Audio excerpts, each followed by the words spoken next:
I just got back from Pro Tour Amsterdam, where I got 21st place with Prism.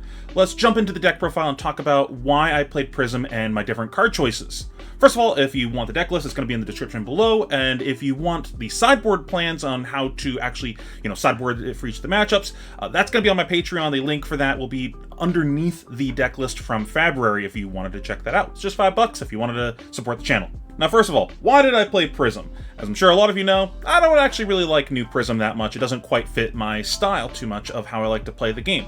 I actually ended up swerving decks quite a few times leading up to this event, which is not very typical for me.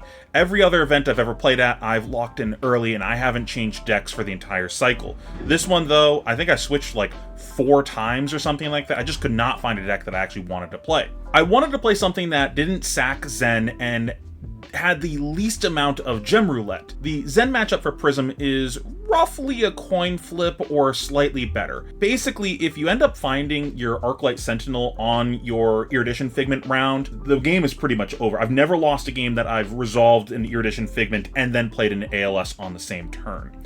The odds of actually finding that ALS is about 50%. Generally, you end up seeing 10 to 15 cards by the time that you resolve your Erudition. It's about 2 hands depending on if you went first or second and if you got a filter on the first turn. So that's 8+ cards right there, an additional 2 from the Erudition, an additional 1 from your Halo, and then if you see a Tome of Divinity, that's even more cards. So the odds of actually finding that 3 of is slightly more than 50%. So if you want to say that seeing ALS is I win the game, you're slightly better than a coin flip in the matchup, and that's good enough for me. I don't think you can really ask for much more in the meta right now into Zen unless you wanted to play something like New, where you're just very good in the matchup, but you have more gem roulette on New, which is something that I didn't really want. As I said, I wanted something that had the least amount of gem roulette. For Prism, you don't have too much of that. The only decks that I'm trying to dodge are like Dash, Enigma, and KO, which are still real games. You're just kind of behind. You end up beating New, Victor, Azalea, Pheano, and Warrior decks as Prism. So that's a pretty good spot in the meta if you ask me, especially if you're saying, hey, you're 50% into the best deck in the format, Zen. As I mentioned before, I still don't really enjoy playing Prism. It's not the kind of deck that I vibe with. I prefer to play, more grindy decks than Prism is, and Prism is really just either a combo deck or an Ooga Booga aggro deck. Neither is really what I want to be doing. On top of that, she's really inconsistent and has a lot of failure points where the game can just kind of end on your hand texture or just drawing the wrong pieces. But I think she was one of the best picks for this event based on the reasons I outlined above. I honestly don't think there were many good picks for this event, which is the unfortunate thing. A lot of the decks are flipping coins in either the gem roulette and or their games themselves. The only real coin flip that you get as Prism is, do you see ALS in your top 10 to 15 cards versus Zen? I'll take that. As far as my CC record goes, I ended up going 7-1. I faced, in order, Teklo. A lot of you can call that a buy, but it is a knowledge check of, do you understand how to beat Fatigue? I do understand how to beat Fatigue with the deck, so, it does end up being a buy. Then I faced a Zen, an Azalea, a Dash, which, that was, I thought I was taking a loss right there. That's a terrible matchup, but I ended up high rolling really hard in that matchup. He goes first and opens Pounder, then I play an ALS on his turn. I then throw 2 Heralds at him to ask him the question, do you want to let these hit? And try, cracking boots and playing a big hand into my ALS, or do you want to just block 3 cards and just pick off my ALS and pass? He chose to block 3 cards, so my second Herald hits, I get my Erudition Figment, I get my Ponder, I think I set like a yellow protection or something. He does his thing, and then I go off. I end my Erudition round with like Genesis, Parable, Merciful plus Library or something like that. Like, my board is nuts, and the game just kind of snowballs off of that. So, got very lucky there. Then day 2, I face a Great Bow Azalea, which was one of my hardest matchups of the entire weekend, funnily enough. He had Tar Pit Traps in the deck, which was really cringe. I'm pretty sure he ended up stuffing all 3 of my Eruditions with a Tar Pit Trap, so I was just like, oh my god, man, stop, every time I throw an Erudition.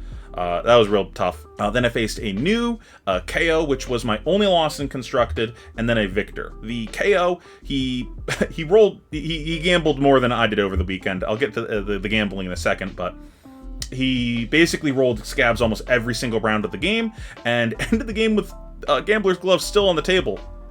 You don't win those. Still got him to 1, though. But, you know, if one roll went my way, I think I win that game, but it is what it is. Speaking of gambling, the deck was kind of degenerate. I basically just played as ignorantly as possible and just said, you know what, the second I can start going, I'm just gonna go. I'm just gonna play my Erudition Figment and just start drawing cards and just see if I get there. I don't normally play like that. I usually play far more conservative, which is why I don't typically jive with decks like this, but it worked out pretty well for me. I found the cards I needed on the top, and it was the metagame. You know, it's just, you gotta lean into the degeneracy of the format, and I think that was correct. Now, getting into the deck itself. The core strategy, as I mentioned earlier, is you're either a combo or a deck where you try to just put a ton of stuff on the board and just make it so your opponent has an unrecoverable board state, or you're an aggro deck where you're trying to grind out your opponent with the on-hits from your Heralds in combination with Rapture to outvalue them. Getting into the equipment, of course, we have Luminaris, which makes the deck function. Phantasmal Footsteps, we're basically playing this in every single matchup. Halo, again, we're basically playing this in every single matchup. I don't even think I have another helmet in the deck. And we are mostly a Vestige deck. The list does have a Rapture, but I'm really not focusing on that. This is only for a couple matchups. This is primarily just for Pheano and KO. I found the matchup much easier with this against both of those decks. It's playable without it, but I prefer to play the matchup with this. That being said, we are leaning into the combo-centric style of the deck far more, so that's why it's mostly a Vestige deck. I think most of the matchups right now, except for those two, are better just doing the combo aura style. Dreamweavers, Guardian, KO, mostly just there for those. Stonewall Gauntlets for Zen or any matchups that I just kind of want a little bit of extra armor for, like maybe I want it for New or something like that. And then I've got AB2. I saw a lot of Prism skimping on AB, and as you guys know, not a big fan of Pheano. I respect the deck. I'm not willing to just sack what should be my auto win because I'm going to be a greed monster and cut AB from the deck. I would like, you know, it's one of those things where you can say it's a good matchup so you can skimp on it, but one of the deck building strategies you can take is, instead of adding a card to your deck that has a marginal impact on the matchup, why not add a card to your deck that has a substantial impact on the matchup and take something that should be, you know, say 70% win rate to a 90% win rate or something like that. I think that's something I like to do in sideboarding. So, and it was kind of free, like just whatever, I'll just add this. If I see a Pheano, I just obliterate them. I would prefer to always win that matchup. Now, as far as the core of the deck goes, you see this is what we got here. These are the cards that basically never change when we're sideboarding.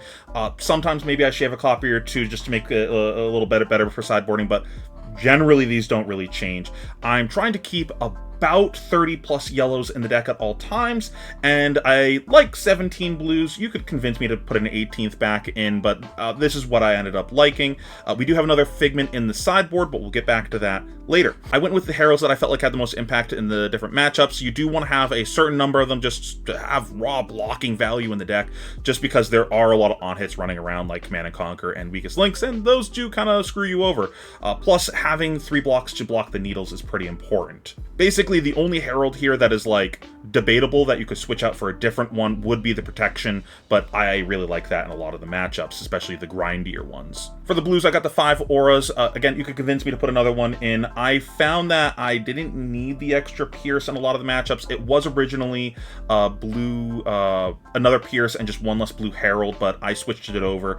I really like the Pierce if I'm doing more slow grindy matchups like Guardian, Assassin, Warrior, where I'm trying to make sure I amass a massive board into them. The meta's a bit faster and there's less of those decks, and I feel like you're well positioned enough into those decks where it's good enough. And then Angelic Wrath, this originally wasn't in the deck. I was bouncing around on what I wanted this to be, but I found against Zen, actually, specifically, this was really good in the matchup because there's points where they just fridge your Herald, and you really need to get over so that way you can get the on-hit, you can get the search, and then you can trigger your Vestige, and then try to combo off on that, and they already committed to blocks, so it's going to make it kind of awkward on their side now that you're trying to go off in their face. I was messing around with it being yellow instead also, but when I switched over to being mostly a Vestige deck, I switched it over to blue. I think both are completely reasonable in the deck. I typically like yellow more, because what ends up happening a lot is you end up getting like a hand with like a Herald and a Wrath, and your opponent will attack you, and you have to block with the Herald,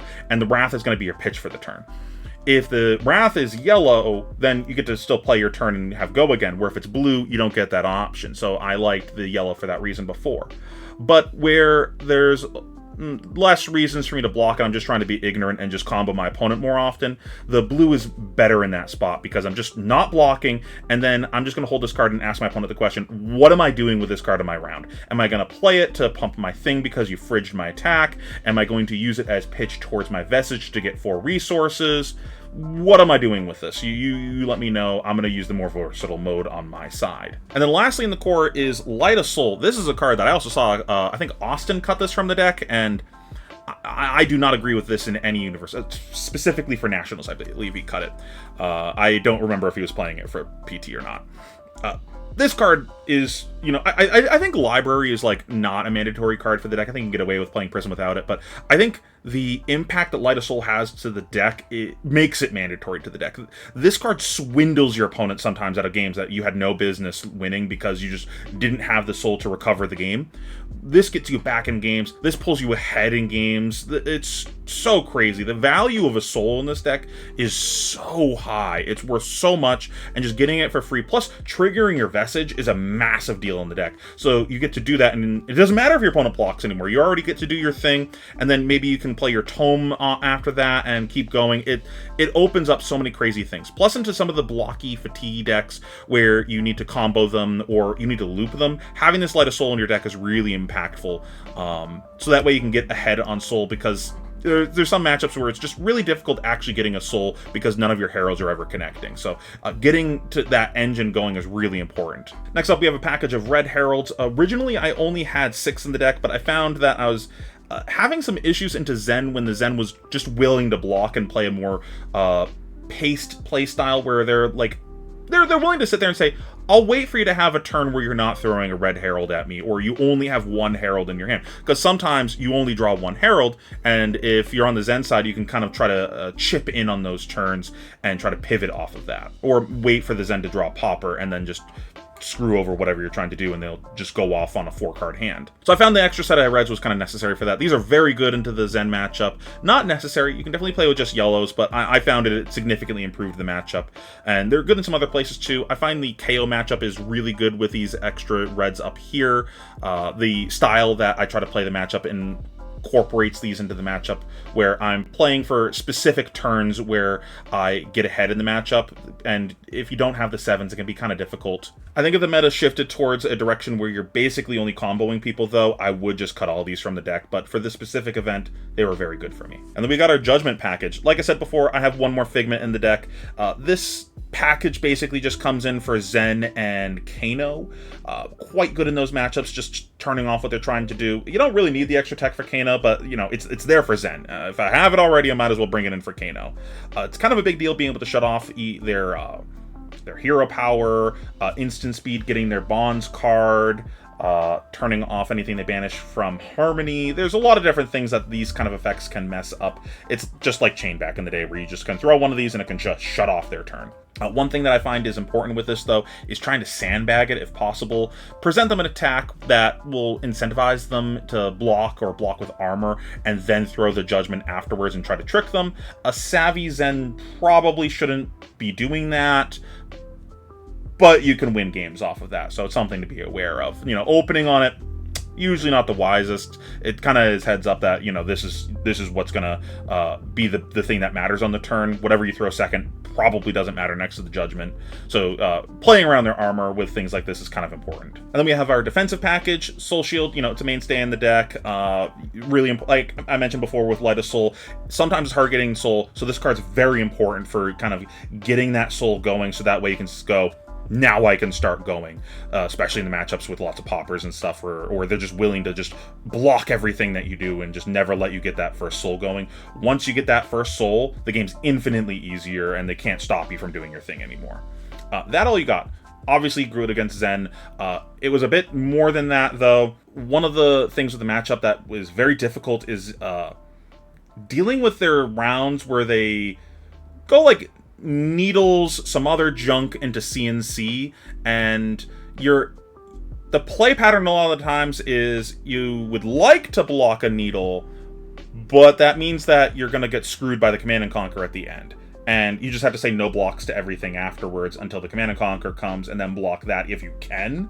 And getting their first needle off the board is very important in the matchup. You really, like, obviously getting needle off the board is good, but specifically as Prism, the first one is crucial, because when they have 2 needles, it gives them a clean 1-card kill on an angel. So once you get that first one off the board, now your angels are much harder to clear for them. And the game usually does devolve into a spot where post Erudition, you're kind of playing this grindy game back and forth, and they usually spend their first round of actually getting to play the game again on killing your Erudition. So making that as awkward as possible, as inefficient as possible, is crucial to winning the matchup. But it's also good in other places. Against Dash, it's a hard matchup. Against Nu, I'm sure there's other decks that it's good into also, but like, it is insanely good against Zen. Being able to, like, not get screwed over by that Command and Conquer turn is a big deal. Because also there'll be times where you're like, this is the hand. This is my last chance. I have to go this turn. No blocks for the entire turn. And then they throw a Command and Conquer at the end, and you're like, whatever I have in Arsenal, I can't play at instant speed. I either have to block this and give up on the big turn, but I took all this chip damage for no reason, and now my 2-card hand just attacks into their traverse and just lets them win the game instantly. Or I just let my Arsenal die and my go turn is much worse. So being able to, like, that all you got their needle at the beginning of the round and just ignore their Command and Conquer at the end is such a big deal. And then lastly, we have the Combo Aura package, kind of the namesake of the deck of what you're trying to do in most of your matchups. Again, the idea is you're trying to play your Figment of Erudition and then protect it with an Arclight Sentinel, so that way you can get more than one attack out of your Erudition. That usually wins most games, and if you can chain your Arclights, all the better, but usually just getting to Pot of Greed twice in a row is good enough to snowball the game.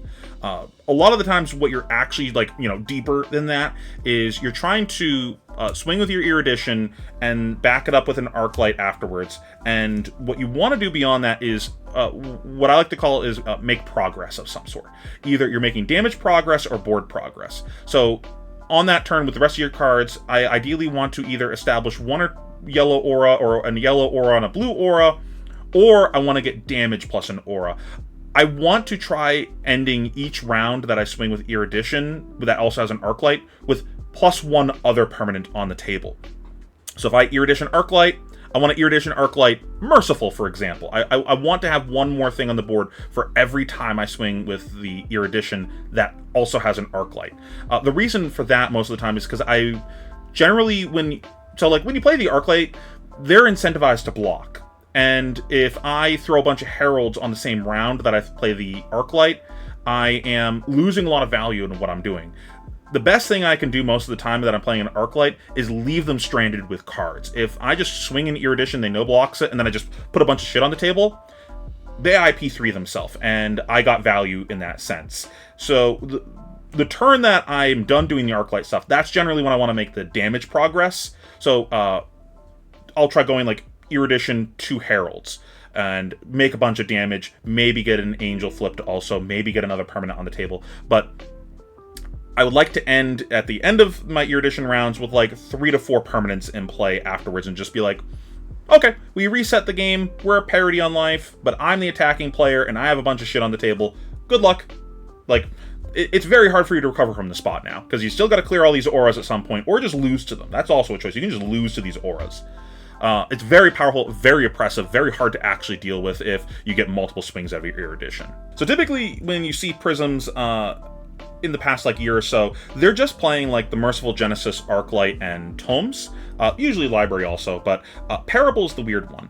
I ended up adding Parable to the deck. I thought it was very good for this meta. It's good into the Pauper decks like KO, so it gives you like another card for that matchup. But also against Zen, it's almost like a mini Arclight. They're just really disincentivized to play a big round into the Parable, and sometimes it just buys you space in the matchup where they just like have to pick that off the board, so they send less damage at your face. Maybe they'll block a little bit and then pick off the Parable, so it buys you time. And as I mentioned before, a failure point in the matchup can be them throwing a Command and Conquer or something at you. So, you know, when you have a Parable on the table, now they got the decision. Do they want to play the Command and Conquer or kill the Parable? They have to get the Parable off the board at some point. They cannot play the game while that's on the table. Their deck just sucks while Parable's in play. So it gives you space where you're just like, okay, you're just not going to beat me this turn. I have this Parable in play. I'm safe.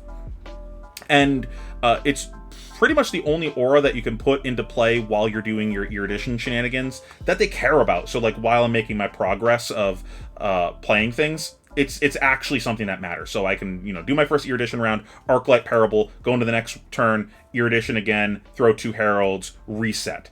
And now I've got a Parable in play, and their life is just miserable.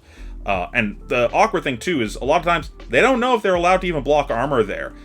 If I, Arclight them again on my turn, that's terrible. If they, no blocks the Heralds I just threw at them, and then Arclight at the end, game's probably over. That's too much damage that they just took that round, and I'm just going to do it again next turn.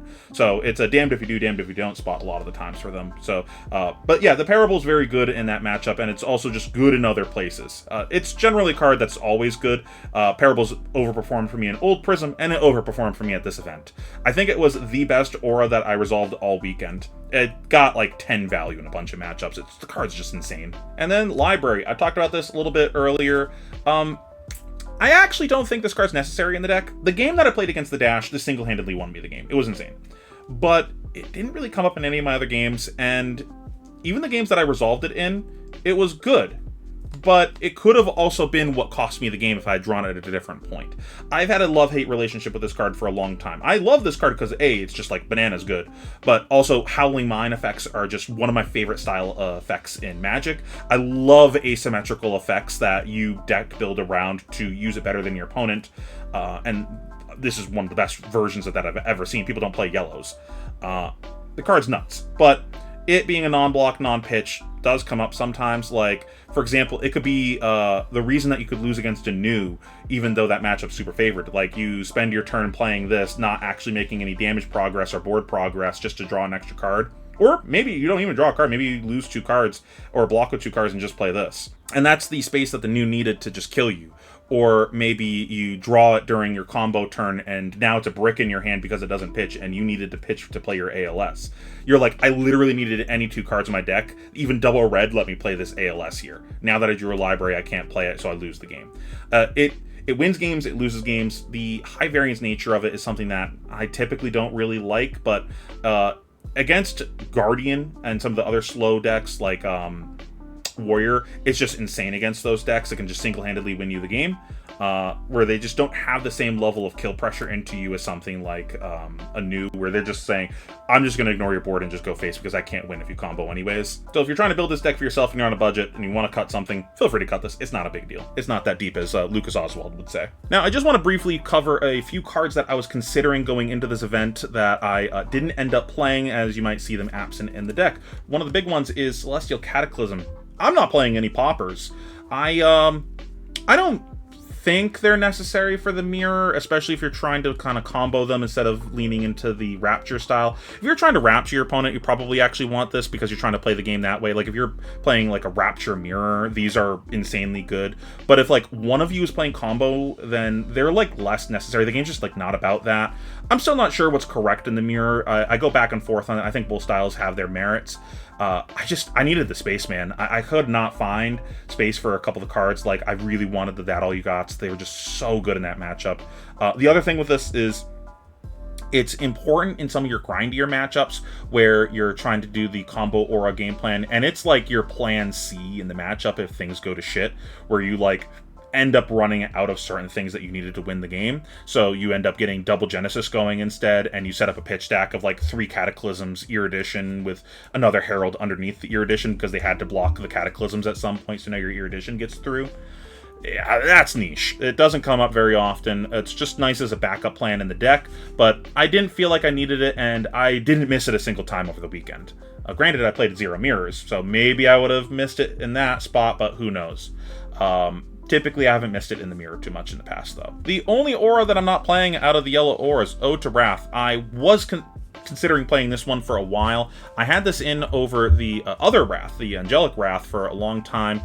The idea being in the Zen matchup, they were both for the Zen matchup, was I would play this during my Erudition rounds. Like I was saying, I want to make progress, I want to get shit on the board. And it would speed up the game significantly from my side, where I'm just like, here's this massive clock. So the idea was I would swing Erudition, I would play my Arclight, and then I'd play the Ode to Wrath that turn. I'd untap, I'd go to my turn, untap, wrong game. I'd go to my turn, I'd swing my Erudition again, draw 2, and then I'd have a 6-7 card hand, or however, it's depends on if I have the Arsenal, but it'd be 4 card pitch, draw 2, so 5 cards plus Arsenal if I have one. And if it's a bunch of Heralds, it's go time. Here's maybe 3 to 4 Heralds coming at you, depending on the cost of them, depending on if I get my Vestige live that round. And that just might be too much damage, and I just kill them. Plus the extra damage that this deals on top of that, with the lose 1 life if they take damage. That was the idea. I found it was inconsistent, and it wasn't great if the Zen was blocking. I kept running into the problem of the Zen being patient and just blocking on the my hand is bad on the Zen side. I'll just block and wait for a better turn to go. So I ended up cutting it for the Wrath, but I think this has merits in the matchup, and this is good in a lot of other matchups too, like the slower, grindier decks, like Warrior. This is just insane against those decks where I'm just going to put this on the table, and now everything is a ridiculous clock. I'm just going to kill you with Angels at some point.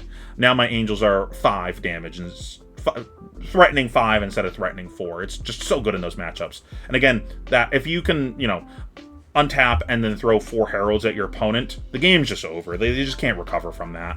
Tome of Fyendil. Does not take much to make me want to register this card in a tournament. This is one of my favorite cards in the game. I like Pot of Greed. I was messing around with it for a while leading up to the event, and it was just inconsistent for me. I just kept drawing it in awkward spots, and I had too many things fighting over my Arsenal as well, which was a big problem. I think it has merits in the matchups, but I think the matchup that I actually like it in the most was KO and Dash, but it wasn't good enough for me, and it kept costing me games, so I cut it. But I think it's worth considering putting back in the deck. What I had, the parables were just better, essentially. I basically had this over Parable at one point. Iris, I don't think this is necessary to beat the Fatigue decks. I just think that your plan, especially if you add extra auras to the deck, is good enough where you can just overwhelm them with stuff on the board. I've never found this necessary. The argument is playing this if they play Time Skippers into one of the grindier decks, but typically those decks don't have a really good clock, and they have to have a very specific hand to use the Time Skippers a lot of the times, like a multi-blue hand with another attack in it or something like that. And the other thing is they usually have to sack a lot of armor to do that, like Victor maybe with double hammer plus Time Skippers. That's a lot of armor they're sacking. If they're going to play that way, they're probably also playing AB. That's another piece of armor they're sacking. So when people do that, it leaves them far more vulnerable to just Herald pressure. So if you see them do that, I just lean heavier into you know what, I'm accepting that this ALS is going to die here, but if you want to kill it, you gotta hold the hand. I'm just going to push a bunch of Heralds in your face, and if you want to pop the Heralds, you're not going to get the Time Skipper. So you want to take all this damage? This is good enough for me. I don't need to keep this if you let me hit with 2 Heralds this turn. That was good enough. So it's just play differently if you see they do that. And then lastly, Shariah. This was also, I was testing it around this time. This is another easy sell for me to actually include in the deck. This is one of my favorite cards in the game. It's so beautiful. I think this card's very good, but it was inconsistent because you had to draw it and you had to also have the shield in play. And I don't want to play the gloves, and I don't think the gloves are even a real reason to play this card, because the matchups that I want to play it in, they're attacking me multiple times. Like a Zen, this is a house into Zen if you can resolve it. If I can get a turn where I go both Shariahs in play and Arclight, the game's over. This is just way too much value if I get to swing this twice, and they just can't block this shit. It's just, they're not winning the game if they're blocking. They have to say no blocks and throw at some point. So it's an insane card, but the fact that I can't search it just made it really hard to actually know if it was good enough. So I just cut it. I want another Herald instead, just to make sure I had the keyword Herald density in the deck. But I could see myself putting this back in the deck. The card's just amazing. Well, that's the deck. I hope you guys enjoyed watching. Again, if you want the deck list, it's in the description below, and beneath that is my Patreon link to the version of the deck list with sideboard notes. I'm probably going to be working on some more Prism content for Patreon also. I think I might try doing the matchup game plans like I used to do for Dromai. I have a lot of thoughts on that now, so I think I should put the pen to paper on that. I'm also going to be working on some Living Legend deck profiles for both Prisms coming up soon, so stay tuned for that. And if you like the video, make sure you subscribe. Appreciate you.